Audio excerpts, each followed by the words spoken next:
ముంబై విమానాశ్రయంలో ఇద్దరు ఐసిస్ సానుభూతి పరులను ఎన్ఐఏ అరెస్టు చేసింది. ఇండోనేషియా నుంచి మళ్లీ భారత్లోకి ప్రవేశిస్తున్న అబ్దుల్లా ఫయాజ్ షేక్ అలియాస్ డైపర్వాలా తలాఖాన్ లను 2వ నంబర్ టెర్మినల్ వద్ద ఇమిగ్రేషన్ అధికారులు అరెస్టు చేయగా అనంతరం ఎన్ఐఏ వారిని అదుపులోకి తీసుకుంది.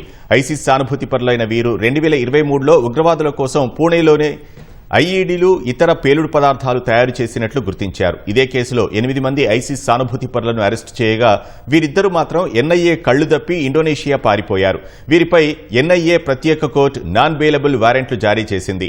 వారి సమాచారం ఇస్తే ఒక్కొక్కరికి 3 లక్షలు ఇస్తామని ఎన్ఐఏ ప్రకటించింది.